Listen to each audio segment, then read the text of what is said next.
Muy bien, pues buenos días a todo el mundo. ¿Cómo vais con los hábitos? ¿Seguro?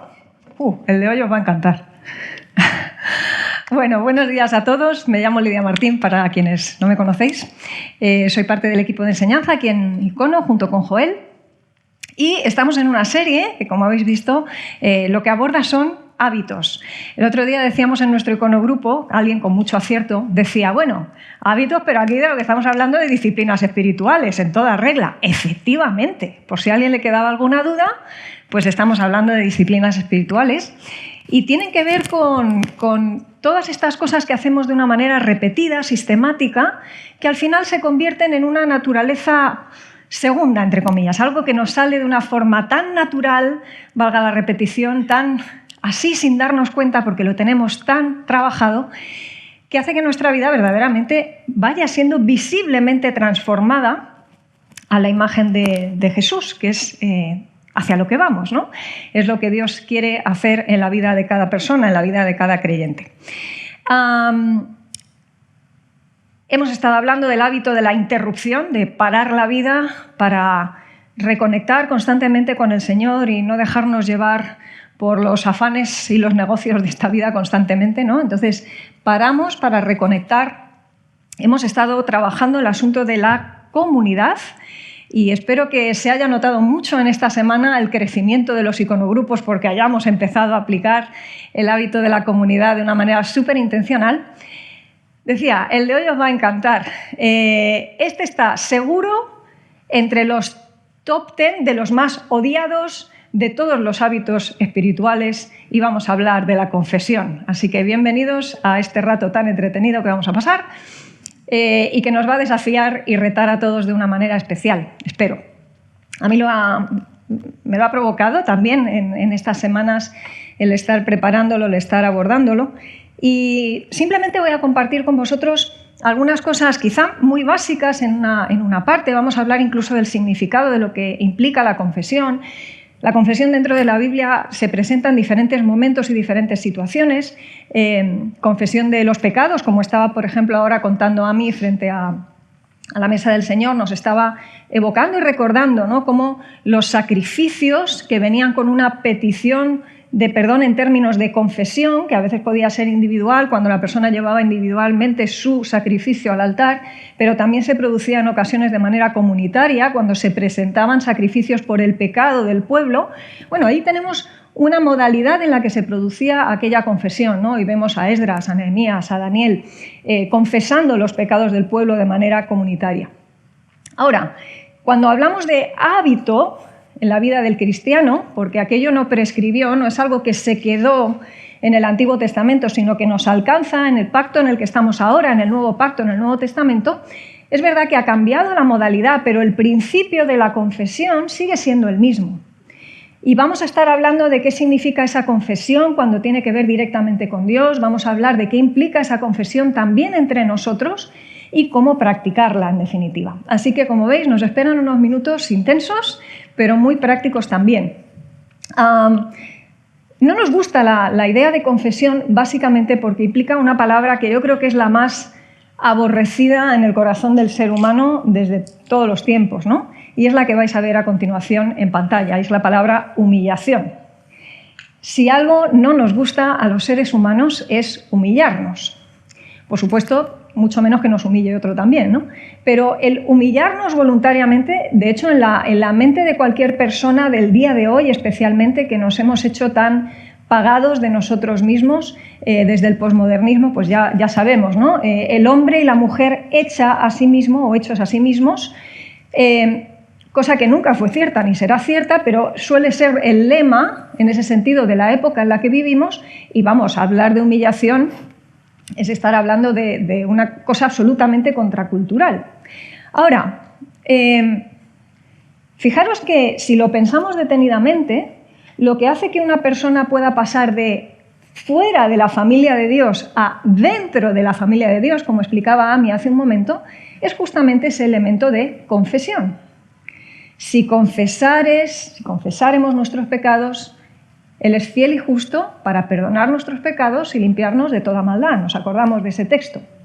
Es lo que hace que una persona que no era de la familia de Dios automáticamente forme parte como hijo adoptado con todos los derechos, con derecho al banquete, con derecho a la fiesta, con derecho a todo lo que representa esa entrada de hijo a esa familia.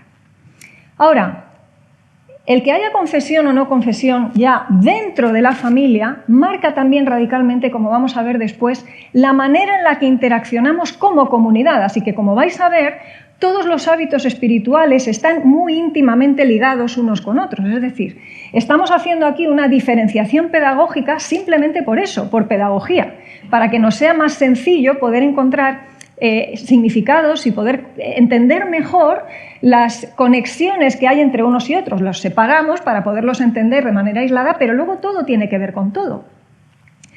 De manera que difícilmente se puede hacer comunidad y que esa comunidad funcione cuando hay pecado entre nosotros, cuando no solamente es pecado no confesado delante de Dios, sino cuestiones que tenemos entre nosotros también, en las que muchas veces casi que preferimos mirar hacia otro lado.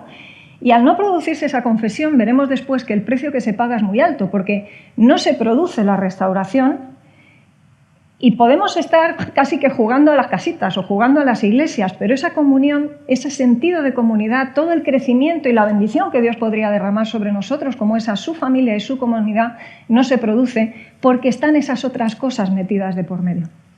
Este tema de la confesión, quizá en otras confesiones, valga la repetición, lo tienen como mucho más trabajado, ¿no? No suscribimos la manera, por ejemplo, en la que se produce la confesión en el catolicismo. ¿Por qué? Porque entendemos que no es un cura o un monje o un obispo o un papa el que nos puede absolver. Ese papel solo corresponde a Dios y hay un solo mediador entre Dios y los hombres, que es Jesucristo. Esto es lo que dice la Escritura, esto es lo que creemos. Pero sí que es verdad que tenemos que reconocer que cuando comparamos, por ejemplo, estas tradiciones cristianas con lo que sucede en la calle o con lo que incluso estamos acostumbrados nosotros en nuestras filas a hacer, nos llevan unas cuantas de ventaja. O sea, sí tienen mucho más integrado que nosotros lo que representa, significa y trae la confesión. Así que vamos a pensar por un momento en lo que significa la palabra. No voy a sacar ahora la Real Academia Española ni nada de esto, pero sí un pequeño detalle que nos puede ayudar a entender mejor qué es lo que estamos haciendo realmente cuando confesamos a Dios y cuando confesamos entre nosotros nuestros pecados. Y es lo que vais a ver también en pantalla ahora. Tiene que ver con decirle al otro, al interlocutor, sea Dios o la otra persona, estoy de acuerdo contigo, digo lo mismo que tú. Por ejemplo, si Dios dice que algo es bueno y yo he hecho mal y confieso, lo que le estoy reconociendo es que yo estoy equivocado y Él está en lo cierto y, por tanto, me alineo con esa realidad de mi pecado y su santidad, su bondad, y eso es lo que hace que se restituya la comunicación. Cuando es con otra persona quizá te dice, mira, esto lo has hecho mal, me has ofendido, y nos podemos estar revolviendo contra eso, pero si llega en un momento dado una confesión real, arrepentida, lo que le estaremos diciendo a esa persona es, tienes razón, digo lo mismo que tú, te tengo que reconocer que esto, por X razones, o quizá ni las mencionaremos, porque luego ya contaremos qué implica mencionar razones a veces, estoy de acuerdo contigo, esto que he hecho, lo he hecho mal. Claro, fijaros que al final, tanto en un caso como el otro, significa agachar la cabeza. Dicho de otra forma, lo que va a significar es negarse, como veremos después. Ahora, vamos a empezar por ese diálogo con Dios, porque cuando entendemos en ese sentido la confesión desde el punto de vista de quien establece lo que es bueno y lo que es malo, luego nos va a resultar quizá mucho más sencillo entender por qué somos llamados a lo mismo entre nosotros. Cuando nosotros nos humillamos delante de Dios, no significa llegar allí con látigo y empezar a fustigarnos, como algunos han querido plantear este asunto, ¿no? Casi como una especie de penitencia en el que por nuestras propias obras nos sangramos por el camino y entonces, bueno, a ver si a Dios le agrada ese sacrificio de sangre, ya que el sacrificio de sangre venía de tan antiguo, como nos contaba Ami. Nada que ver con esto. El humillarse tiene que ver con una actitud del corazón, tiene que ver con la actitud de reconocer que yo no estoy en lo correcto, que tú sí estás en lo correcto, que yo soy imperfecto, tú eres sin embargo perfecto. Y cuando la primera vez nos humillamos delante de Dios para confesar que Él es Dios y para reconocerle como tal, Fíjate que esa humillación se produce a 3 niveles. Solemos explicarlo de la siguiente manera, lo voy a poner en la pantalla.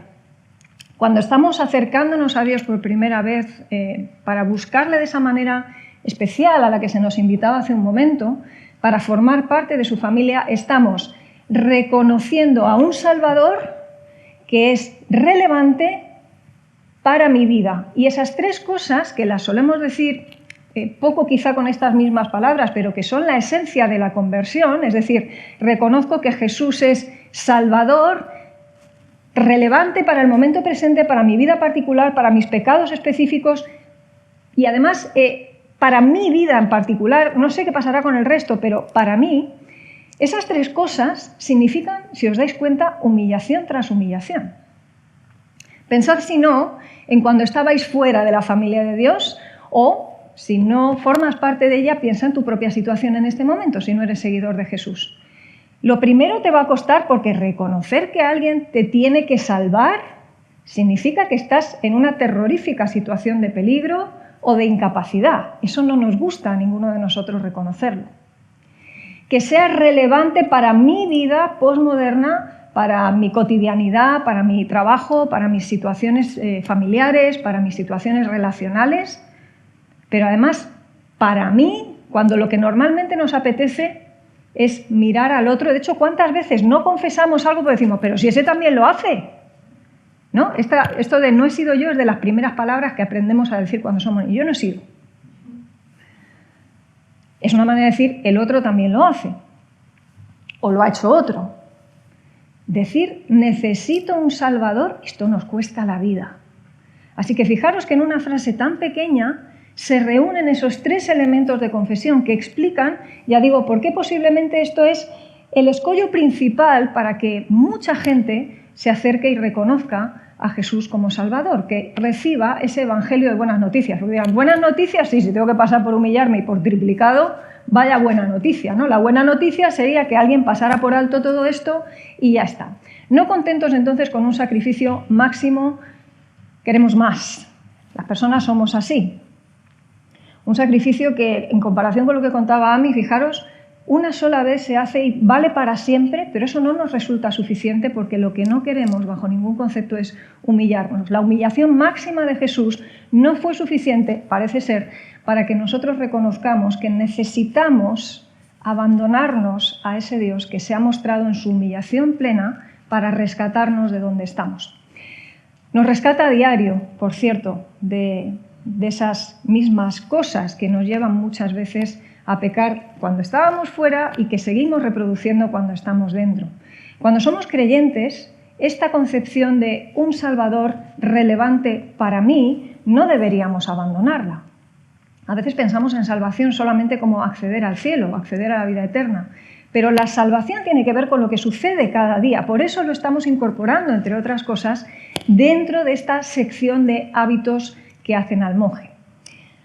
De lo que se trata, en definitiva, es de menguar nosotros para que crezca Cristo. Así que esto es lo que implica la confesión, implica negarse. Implica negarse, humillarse, delante de Dios, pero también en ocasiones delante de los demás, como vamos a ver. ¿Por qué nos cuesta a veces más con los demás que con Dios mismo? Porque fijaros, claro, significa humillarse declaradamente. O sea, es pasar de lo privado a lo público. Es que de repente, hasta donde tú habías mantenido tu fachada o mi fachada relativamente impoluta, habíamos mantenido el currículum más o menos limpio de cara a la galería, en el momento en que metemos testigos, la cosa cambia. De repente quedamos expuestos, sabemos que ya no se nos va a mirar igual. Y aún con Dios, bueno, podemos creernos aquello de que Dios nos mira con misericordia, pero los demás, si fuéramos como iglesia realmente las comunidades de gracia a las que nos llama el Evangelio, no tendríamos tanto miedo de confesarnos nuestros pecados unos a otros. Y esto también nos tiene que llevar al hábito de la misericordia. No es nuestro tema hoy, pero como veis, están las dos cuestiones, ¿no? Los cristianos no podemos elegir no perdonar. Luego, no podemos elegir no ser una comunidad de gracia o no ser una comunidad de misericordia. Y eso es lo que va a favorecer verdaderamente que pueda haber esa confesión. Cuando no lo hay una parte, por supuesto, que es el problema de quien no se humilla, quien no se confiesa en ese sentido, pero también cuántas veces esto es penalizado por parte de quienes reciben la confesión. Lo dejo ahí un poco para que lo evaluemos, ¿no? O lo valoremos en nuestra cabeza. Hildeberto de Labardán, que era un monje que vivió por el siglo XI aproximadamente, se hacía una pregunta y constituyó una de las frases más conocidas de él, que decía: ¿por qué tienes tanto miedo de confesar ante los hombres lo que no has tenido miedo de hacer delante de Dios? Y esta es una pregunta que nos tiene que hacer pensar, porque muchas veces, como digo, lo que estamos es preservando una fachada. Pero vivimos a la luz de un Dios que lo ve todo. Los cristianos no solamente vivimos en presencia de Dios, es que tenemos a su Espíritu viviendo en nosotros. Y algo tiene que zarandear nuestras mentes cuando estamos en una situación de pecado o de desobediencia o en la que no estamos trayendo la mejor ofrenda delante de Dios. ¿Por qué nos cuesta tanto, como decía este hombre, presentarlo delante de otros cuando en realidad no hemos tenido ese temor para hacerlo actuar así delante de Dios? Hay muchas maneras en las que a día de hoy este tema de la confesión se edulcora. Vamos a hablar de confesiones incompletas o humanas y confesiones completas o espirituales. Y la manera más clara de ver hasta qué punto el tema de la confesión nos cuesta es echarle un vistazo a cuáles son los opuestos de la confesión. Lo vais a ver en pantalla. Desde luego, el opuestísimo es la ocultación del hecho, ¿vale? O sea, ahí no hay posibilidad de confesión ninguna. No la hay, ni se la ve de lejos ni de cerca, ¿vale? Si estoy ocultando, eso es lo contrario de la confesión. Os lo pongo entre paréntesis porque sería como el cero absoluto ahí, ¿vale? Todo lo demás son aproximaciones edulcoradas, como digo, incompletas, humanas, pero que no son el tipo de confesión a la que nos llama Dios para incorporar a nuestros hábitos espirituales. Por ejemplo, las excusas. Sí, yo te confieso que no sé qué, pero... En cuanto metemos el pero, la hemos liado. El pero, que yo entiendo que puede ser que abre la puerta a una explicación, automáticamente genera en la persona del otro lado, en quien está recibiendo esa confesión, como mínimo la duda, luego lo veremos, de si eso es arrepentimiento o es otra cosa. Porque si tú entiendes tu falta y tu pecado y te confiesas, confesar es confesar, no es explicarlo. Así que en ese sentido, fijaros que las excusas, que muchas veces también hay que reconocer que son una forma de mentira como cualquier otra, normalizada, pero es una forma de mentira, al final las estamos utilizando como forma incompleta. El eludir responsabilidad, por ejemplo, es lo contrario de confesar. El autoengañarnos. Bueno, sí, hice esto, pero en el fondo lo que estaba sucediendo ahí era que no sé qué, lo que pasa es que los demás no lo entienden. Bueno, todo este tipo de autojustificaciones que nos damos en definitiva, ¿no? O, por ejemplo, me confieso, pero lo hago con una notita anónima, ¿no? Que no quede visible cuál es la identidad que hay detrás de la confesión. ¿Por qué? Porque, de nuevo, estamos defendiendo una fachada. O con presiones.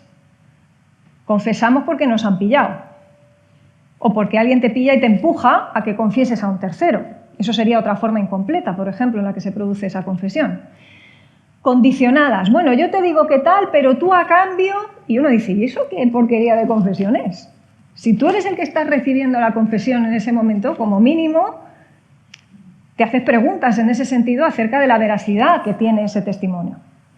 Todas estas formas, como digo, entonces, son incompletas y tienen un precio, porque ninguna de estas cosas, precisamente porque tenemos un Dios que no puede ser burlado, marcan cómo vamos a vivir determinadas cosas, ¿no?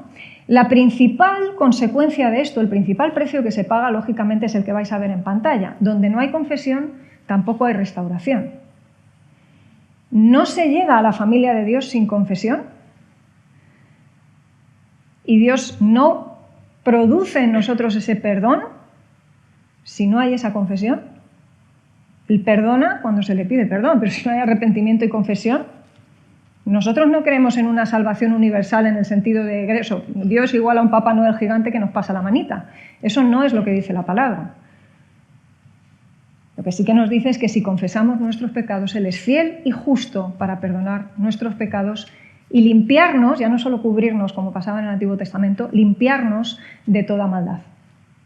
Ahora, entre personas sucede un poco igual. Si no hay confesión como mínimo de la falta, la otra persona restaura la relación contigo. Si es muchas veces que cuando la gravedad de la situación es enorme, tú puedes haber confesado, incluso hacer una confesión honesta, sincera, integral. La otra persona incluso te perdona, pero hay veces que la relación nunca volverá a ser la misma, que ni siquiera se podrá producir esa reconciliación al extremo máximo.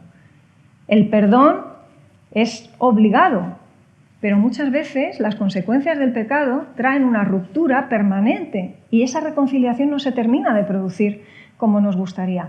¿Veis que este tema tiene como muchas aristas? Y además estamos metiendo muchos elementos que van en el pack, ¿no? Pues ahora lo vais a ver en un par de gráficos que voy a poner porque creo que nos van a ayudar también a ver algunas cosas. Cuando nosotros utilizamos entonces esos modelos incompletos, lo que está sucediendo es que estamos jugando a ver si cuela. Traigo una cosa así medio edulcorada, que parezca una confesión, a ver si la otra persona traga y muchas veces, como vemos en la serie, bueno, estamos bien, ¿no? Estamos bien. Entonces ya estamos correctamente en la relación. Ya entonces no hay ningún problema entre nosotros. Cuando alguien tiene que preguntar algo así, ¿no está más preocupado por su propia autoprotección que por realmente haber resuelto el asunto? Por la boca muere el pez. Morimos casi siempre por lo que largamos sin darnos cuenta. Luego lo vamos a ver. Hay dos conceptos, entonces, que están constantemente en esta historia y que están tan cercanos a veces entre sí, aparentemente, que los confundimos. Uno es el arrepentimiento y el otro es el remordimiento. ¿No os ha pasado alguna vez que os habéis tenido que preguntar, bueno, esta persona que me está confesando esto, ¿estará verdaderamente arrepentida? ¿Cómo lo puedo saber? Pues hay pistas, amigos. Hay pistas muy sutiles, pero las hay. Os recomiendo un libro fantástico sobre esto. Por una parte habla muy claramente sobre el tema de la confesión y por otra parte nos habla muy claramente de estos dos asuntos del remordimiento y el arrepentimiento, o del arrepentimiento y el remordimiento. Es un libro que escribe Martin Lloyd-Jones, que se llama De lo profundo, y es una reflexión sobre el Salmo 51, aquel famoso salmo que David escribe cuando ha sido confrontado por el profeta Natán respecto a su pecado, respecto a Betsabé, a la muerte de Urías y todo aquello. Y él, este autor, Martin Lloyd-Jones, habla de que el arrepentimiento lo que busca principalmente es, y lo hace a través de la confesión en primer lugar, restituir al ofendido. Eso es lo importante. Eso es lo primero. Me atrevo a decir casi que eso es lo único. Me cueste lo que me cueste. Esa es la idea de arrepentimiento. Me cueste lo que me cueste. Si tú ves que la persona está haciendo triquiñuelas con el me cueste lo que me cueste, es decir, quiere que le cueste lo menos posible o que no le cueste nada, eso es remordimiento en el mejor de los casos. Pero no es arrepentimiento. En el arrepentimiento, además, vienen frutos de arrepentimiento. Es decir, la persona hace un giro de 180 grados y empieza a ir en dirección contraria a donde fue, porque entiende que aquello que estaba mal, que era pecado, que no puede volver a producirse y que ha generado un daño, tiene que ser restituido, tiene que ser cambiado. La persona que ha sido dañada, lo urgente y principal es que esa persona sea recuperada y si tengo que perecer en el camino, que perezca. Eso no pasa en el remordimiento. En el remordimiento lo que hay es una tendencia a la autoprotección. En el fondo se llama egoísmo. Es simplemente un impostaje. Es el soy lobo, pero me disfrazo de cordero porque en este momento puedo conseguir ciertas cosas, que la cosa pase pronto, que diga al final la otra persona estamos bien, eso sí, dirá estamos bien, y yo aprovecharé eso como unas que me guardo en la manga para si luego vuelve a salir el tema, que nunca se ha resuelto porque no ha habido ni confesión ni arrepentimiento, poder decir, un momento, pero tú dijiste que estábamos bien. ¿Eso es arrepentimiento o remordimiento? En el mejor de los casos, a veces ni siquiera remordimiento. Veis que esos dos conceptos entonces difusos están ahí y los vamos a involucrar en otros varios que estamos ya mencionando, ¿vale? Os lo voy a plantear en unas fotografías, dos fotografías que nos van a mostrar nuestro descenso cuando la fastidiamos y nuestro ascenso a partir del punto de inflexión que significa la confesión. En el descenso lo que encontramos es, todo empieza por una falta, que puede ser o no real, pero en cualquier caso la persona lo puede recibir como una ofensa. A veces ofendemos sin una falta objetiva, pero bueno, algunos tienen unas sensibilidades más extremas que otros y se pueden sentir ofendidos porque respiren nada más. Otro día hablamos de qué pasa en esos casos, ¿vale? No es el tema hoy. Pero después de esa ofensa, la persona se puede sentir que tiene culpa, que puede ser verdadera o falsa, verdadera si realmente ha habido una falta, en cuyo caso pues me arrepentiré, y a partir del arrepentimiento, en el que ya hemos llegado a lo más bajo, donde nos sentimos morir, donde entendemos que tenemos que buscar esa restitución con la persona dañada, empieza el ascenso, que es lo que vais a ver en la continuación. Vamos a ver ahora aquí cómo a partir de ese arrepentimiento que nos lleva a la confesión, desde esa confesión es que podemos acceder al perdón. Desde luego, si se lo pedimos a alguien cristiano, debería aplicarlo. Apliquémonos la parábola de los dos deudores. Nunca vamos a perdonar a nadie más de lo que el Señor nos ha perdonado a nosotros. Luego no es opcional, te costará más o menos, es un asunto absolutamente sobrenatural, en todo eso estamos de acuerdo, lo abordamos otro día, y de ahí a la posibilidad de reconciliación. ¿Siempre se llega ahí? No. Ahora, si se llega ahí, siempre se pasa por aquí. O sea, no es un camino siempre 100% bidireccional, pero si desde luego vamos a llegar ahí, es porque antes hemos pasado por esos otros lugares. Hay una parte de descenso absoluto, hay otra parte de ascenso absoluto. Y cuando esto no se produce, lo que suceden son varias cosas. Ahí venimos a ver las consecuencias de todo esto. Lo vais a ver en pantalla. Suceden tres cosas principalmente. Cuando no hay remordimiento, ninguna de estas, ¿vale? O sea, si hay remordimiento, no hay nada de esto. Si no hay ni el mínimo arrepentimiento, pues nada de esto. O sea, la persona no se siente culpable, por supuesto no hay restauración de ninguna clase, la persona ni siente culpa ni nada, porque ¿para qué? Eso todo es, nada, porquería, ¿no? Caca, como diríamos a los niños. Sin embargo, ¿qué sucede en una persona que se arrepiente pero no empieza el camino de ascenso? Ha llegado al fondo de todo, pero no inicia el camino de ascenso. Se queda atascada aquí. Se queda atascada en una culpa corrosiva que no va a desaparecer si somos creyentes porque el Espíritu Santo no nos lo va a permitir. Es lo que tiene, es la grandeza y la servidumbre de tener al Espíritu dentro, que habla a nuestra conciencia, su Espíritu hablando a nuestro espíritu. Añadido a esa culpa corrosiva, por supuesto, no va a haber restauración. Para empezar, porque la otra persona no es adivina. Pero aunque fuera adivina, incluso te haya perdonado en su corazón, tú sabes que tú no estás en el punto donde tienes que estar. Es decir, tú sabes que tú no estás restaurado, que tú no has llegado a lo máximo de esa flecha ascendente que hemos podido ver, de ese proceso que te podría llevar a una bendición mucho más plena. Te has quedado atascado ahí, en esa tierra de nadie, que es la ausencia de confesión o una confesión pobre que lo que representa en el mejor de los casos, como decía, es remordimiento. En tercer lugar, lo que se vive, y esto no es una exageración, lo vamos a ver ahora bíblicamente clarísimo en un texto, lo que la persona va a tener es una esclavitud integral, luego lo vamos a repasar un poco más. Ahora, todo este conjunto, como veis, es un horror. O sea, no hay por dónde cogerlo. Conocemos personas, quizá nosotros hemos vivido así durante un tiempo de nuestras vidas. Culpa corrosiva, sin restaurar, esclavos, sintiéndonos mal físicamente, espiritualmente, emocionalmente, dolores de tripa, como quien dice, ¿no? Constantemente, y dolores de tripa por mencionar uno de los muchos efectos psicofisiológicos que tiene todo ese estrés que genera una situación de este tipo. Ahora, va a marcar radicalmente, además, tu vida cristiana en términos de comunión y de adoración. Fíjate lo que nos cuenta Jesús en el Evangelio de Mateo. Por tanto, si traes tu ofrenda al altar, y a ver, ofrenda hoy, veámoslo de la manera más amplia. Vienes aquí a la celebración, a cantar, a luego incluso dar con generosidad cuando llega el momento de ofrendar, llegas a presentar tus respetos delante del Señor como comunidad, a glorificarle, a escuchar la palabra, a recibir, a todo esto. Pero el texto te dice, no, espera, time out. tiempo muerto, un momentito.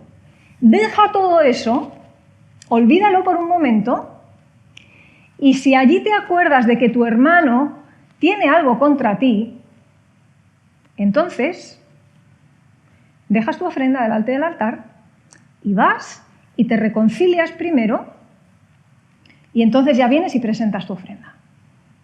No se menciona la palabra confesión, pero de lo que nos está hablando este texto, en definitiva, es de confesar, de generar ese espacio de reencuentro y de restauración en el que esas dos personas que no estaban conectadas correctamente, cuya comunión tampoco estaba bien establecida, pueden volver a retomarla. Y entonces y así puedes dialogar con Dios en esos otros términos y traer tu ofrenda y presentarla como un sacrificio agradable, olor fragante, delante del Dios al que vienes a rendir honor.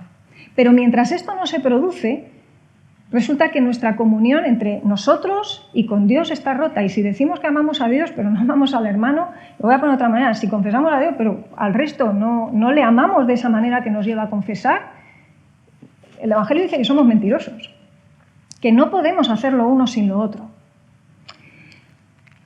Fijaros lo que dice el Salmo 51, que os he mencionado hace un momento, en los versículos 16 y 17. Dice, mientras no confesé mi pecado, mi cuerpo iba decayendo por mi gemir todo el día, pues de día y de noche tu mano pesaba sobre mí como flor marchita que por el calor del verano, y me sentía decaer. Dice, como flor marchita por el calor del verano, así me sentía decaer. Os he hecho algunos subrayados porque cuando os hablaba antes de esclavitud integral, se presenta en este texto de una manera tan gráfica, tan visual, nuestros tres elementos como más identificables: cuerpo, lo psicológico, emocional y la parte espiritual. ¿Os dais cuenta? Dice, por una parte, mi cuerpo iba decayendo. Por otra parte, dice, tu mano pesaba sobre mí, toda la cuestión espiritual, lo que decíamos, el espíritu hablando a nuestro espíritu. Y por último, así me sentía decaer. ¿Veis toda la parte emocional? Las personas funcionamos de esa manera integrada. No puedo estar bien espiritualmente cuando todo lo demás está hecho un desastre, y al revés. La confesión, de alguna manera, ordena todo eso. Y qué distinto respecto al ascenso del que nos habla en el Salmo 32. Por cierto, este salmo que os acabo de leer y del que voy a leer otra porción ahora, son salmos muy relativos. El 51 tenemos claro que se escribió justo en ese momento del que os hablaba, cuando David fue confrontado con Natán. En ese Salmo 51, David hace una especie de voto en el que dice, mostraré a los demás, a los transgresores, qué tienen que hacer en esta situación, ¿no? Y muchos comentaristas opinan o sostienen que este Salmo 32 fue como el cumplimiento de ese voto. Es decir, es un salmo estrictamente casi escrito para enseñarnos ese arte de la confesión, ese arte del acercamiento y de la restitución de la comunión con Dios. Por eso, por una parte, nos explica el dolor que se produce en cuerpo, en mente, en alma, cuando estamos viviendo esa ausencia de confesión, aunque haya arrepentimiento, no hay esa confesión. Y luego, por otra parte, nos va a contar cómo es ese camino de ascenso, y lo vemos en el siguiente texto. Dice, pero te confesé sin reservas mi pecado y mi maldad, decidí, ahí vemos la intencionalidad, confesarte mis pecados, y tú, Señor, los perdonaste. Y alguien podría decir, ya está. Pues sí, chimpón. Porque Dios no aprovecha la confesión para meternos el dedo en el ojo y remover. Es que ese no es su carácter. Sí es firme y serio en decirnos, primero confesión, y antes de esa confesión, arrepentimiento sincero. Pero cuando nosotros confesamos arrepentidos, chimpón, o sea, perdón. Hay perdón. Y debería ser el mismo tipo de perdón que nosotros ejerzamos entre nosotros también. Dios es juez, nosotros no. Y cuando nosotros confesamos a Dios, le ponemos a Él, reconocemos no solamente su salvación, sino su papel como juez. Entonces, por eso, cuando David escribe el Salmo 51, dice, contra ti solo he pecado. Es que no había pecado contra Urías, por ejemplo, o contra otros, la propia Betsabé, que creo que no tuvo muchas opciones tampoco. Claro que había pecado, pero el inicio, el origen y final de aquello era Esto ha roto mi comunión con Dios. Y yo sé que busco a Dios y Dios restituye porque Él es perdonador. Y no hay más vueltas de tuerca en ese sentido. Y a partir de ahí puedo funcionar. El Salmo 32 nos dice además, bienaventurado aquel cuya transgresión ha sido perdonada y cubierto su pecado. Este no es uno de nuestros versículos favoritos que mencionamos tantas veces. Bienaventurado el hombre a quien Jehová no culpa de iniquidad y en cuyo espíritu no hay engaño. Este salmo, por cierto, lo menciona Pablo en Romanos de manera muy clara cuando él está explicando acerca de cómo accedemos a Dios. Si lo vamos a hacer por justicia, se nos va a contar por trabajo y se nos va a seguir diciendo te queda mucho para cubrir la deuda. Ahora, cuando tú te presentas en confesión, reconociendo que Él es un Salvador relevante para ti, entonces la cosa cambia y en ese momento lo que recibes es gracia. Así que tenemos que decidir. Vamos a decidir si por una parte nos vamos a inclinar hacia exponer nuestro pecado ante Dios, por difícil que nos resulte, o si nos exponemos a presentarnos como pecadores delante del juez. ¿Veis la diferencia entre lo uno y lo otro? La confesión se tiene que producir, pero podemos escoger presentar nuestro pecado delante de Dios porque sabemos que Él nos ama. Lo que hay de por medio que molesta es el pecado, no nosotros en sí mismo. Ahora, eso sí, si tú prefieres decir, no, yo me agarro a mi pecado porque esto, yo lo siento, yo es que soy así. A mí Dios me quiere como yo vengo, o bueno, pues entonces tú te presentas como pecador, pero te presentas delante de un juez que no va a pasar por alto el pecado. Y si el pecado va contigo, si no lo separas de lo que tú eres como persona, el resultado no va a ser un buen resultado. No va a haber restitución en un sentido eterno. Este es un tema que no caduca. Como vemos, quizá alguno podría pensar, tiempo de los sacrificios, tiempo de David, los salmos, todo esto. No, ahora. Las palabras que hemos leído en Mateo son de Jesús hablando. Y hablando además, aplicando esto a una situación súper práctica.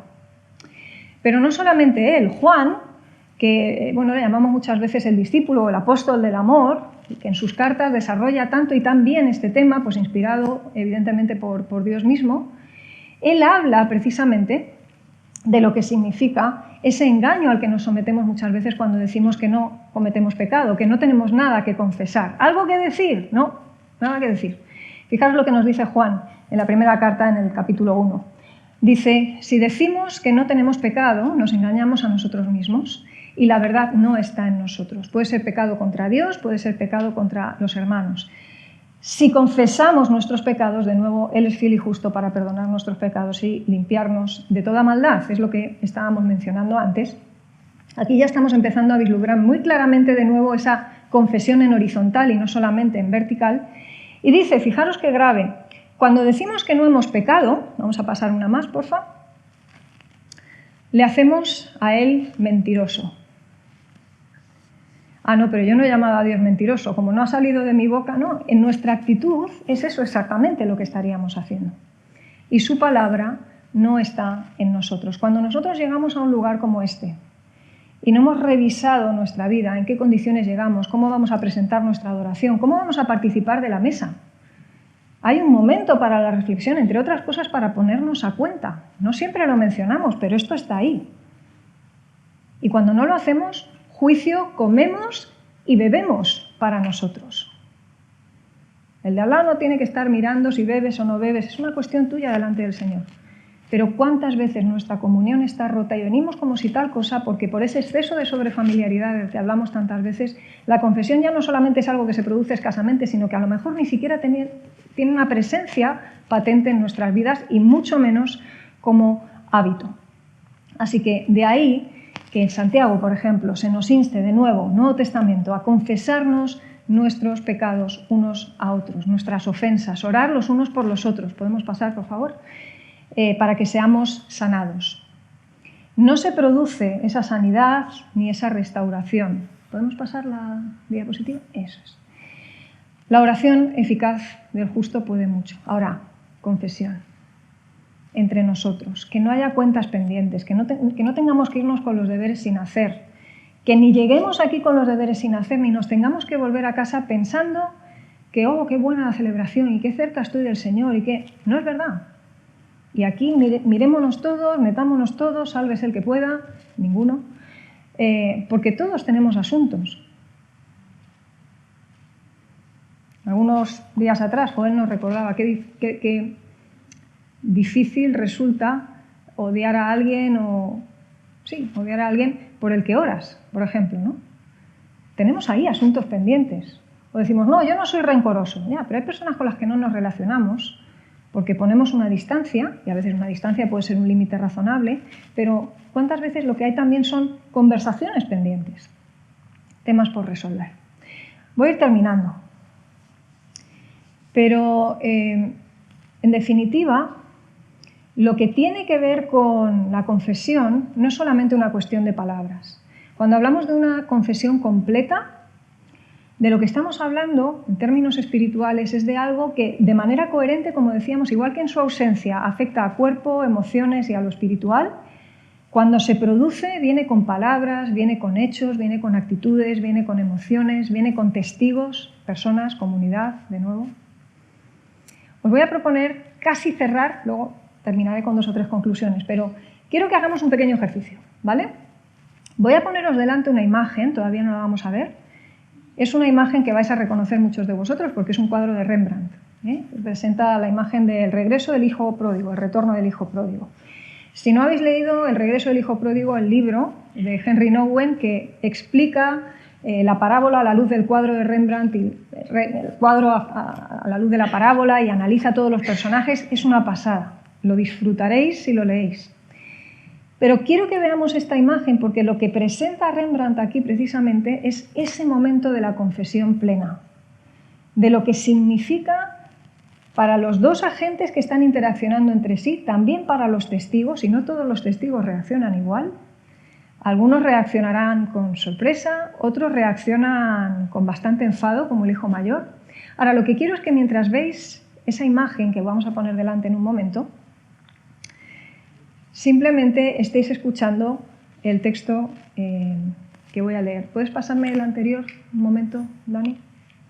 Lo vamos a leer en Lucas 15, del 17 al 24, por si luego queréis buscarlo. Lucas 15, del 17 al 24. Y ahora sí podemos poner la imagen y espero que la podáis ver con la iluminación. Dice, volviendo en sí, dijo, ¿cuántos jornaleros en casa de mi padre tienen abundancia de pan y yo aquí perezco de hambre? Me levantaré e iré a mi padre y le diré, Padre, he pecado contra el cielo y contra ti. ¿Os suena esto al Salmo 51? Ya no soy digno de ser llamado tu hijo. Hazme como a uno de tus jornaleros. Arrepentimiento y no remordimiento. No hay un intentar autosalvarse. Y levantándose, vino a su padre y cuando aún estaba lejos, lo vio su padre y fue movido a misericordia y corrió y se echó sobre su cuello y le besó, y el hijo le dijo, Padre, he pecado contra el cielo y contra ti, y ya no soy digno de ser llamado tu hijo. ¿Veis que es el mismo discurso? No hay una diferencia cuando está el padre o cuando no lo está. Ahí hay integridad en el discurso. Pero el padre dijo a sus siervos, sacad el mejor vestido y vestidle y poned un anillo en su mano y calzado en sus pies y traed el becerro gordo y matadlo y comamos y hagamos fiesta, porque este mi hijo muerto era y ha revivido. Se había perdido y es hallado. Y comenzaron a regocijarse. ¿Veis cómo aquí no hay meter el dedo y remover? Lo que hay es perdón, hay restitución, hay bendición, hay fiesta, hay regocijo, hay familia. Termino con 4 cosas muy rápidas que vais a ver en la diapositiva a continuación. Lo que buscamos, el hábito al que nos llamamos, es un tipo muy específico de confesión. Una confesión en vertical y en horizontal que sea completa, en primer lugar, con todas las derivadas que hemos visto, con todos los tentáculos que hemos mencionado, no edulcorada, en definitiva. En segundo lugar, honesta. No puede ser de otra manera frente a un Dios que lo ve todo, que conoce nuestro pensamiento incluso antes de que nuestra mente lo produzca. Antes de conocerlo a nosotros, ya lo conoce Él. Él sabe cuando hay doblez en nosotros. A los demás les podemos engañar, al Señor no podemos. En tercer lugar, generosa. como generoso tiene que ser nuestro perdón también cuando nos sabemos perdonados de esta manera tan clara. En último lugar, independiente. Independiente del perdón. Porque hay veces que la otra persona, bien o mal, más bien mal, puede decidir no perdonarnos. Pero tú y yo no deberíamos condicionar nuestra confesión a que es que sé que no me va a perdonar. Que eso no tiene nada que ver. Son elementos que están en los mismos gráficos de subida y bajada, de ascenso y descenso, pero no están condicionados entre sí tantas veces como nos pensamos. Una restitución absoluta, claro que está condicionada a un arrepentimiento, pero el perdón no está condicionado a ninguna de esas otras cosas. Y la confesión no está supeditada a que haya arrepentimiento o más adelante restauración. Así que tenemos que empezar a ver lo que está relacionado como relacionado y lo que no lo está como conceptos independientes. La gran excusa del no me va a perdonar, que es la que utilizamos tantas veces, en este caso no nos sirve. Así que nos convocamos a seguir interrumpiendo nuestras vidas, como hemos hablado en la primera de las conversaciones de esta serie, a seguir trabajando en ser comunidad, pero a incorporar en ese sentido de comunidad la limpieza profunda que trae el hábito de la confesión. ¿Oramos juntos? Señor, te damos muchas gracias porque tú nos hablas tan claro en tu palabra, Señor, que no tenemos excusa, no la tenemos frente a ti, tampoco entre nosotros, y queremos, Señor, rogarte que nos ayudes a abandonar nuestro orgullo, nuestras dificultades personales para humillarnos. Todos, Señor, tenemos esa dificultad y sabemos que solamente tu acción sobre nuestro espíritu puede conmoverlo y puede llevarnos, Señor, a todo este ascenso sobrenatural que representa, Señor, el confesar, el arrepentimiento previo, poder alcanzar perdón de tu parte en primer lugar y ojalá también de los demás, incluso restituir nuestras relaciones. Señor, no podemos imaginarnos lo que sería tu iglesia, tu comunidad, si pudiéramos poner en marcha un 10% de lo que hemos hablado hoy. Y sabemos, Señor, confesamos en el día de hoy que no estamos ni mínimamente a la altura de esto, ni del tipo de Dios que tú eres, pero tú perdonas.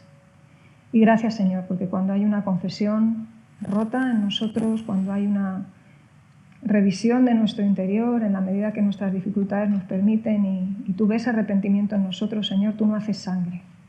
La sangre se derramó una sola vez por todas y nuestra vida está escondida en Cristo. En esa sangre, Señor, es que tú nos ves. Y pedimos, Señor, que nos ayudes a buscar esa confesión, a traerla a nuestras vidas para que podamos, Señor, adorarte de una manera honrosa, en la que tú te dignifiques, te glorifiques, porque ¿qué nos queda, Señor, como tus hijos si no podemos adorarte porque hay pecado de por medio? Así que traemos una confesión en este momento personal, pero también comunitaria, delante de ti. Y nos sabemos, Señor, recogidos y amparados en tu perdón. En el nombre de Jesús te damos las gracias por todo esto.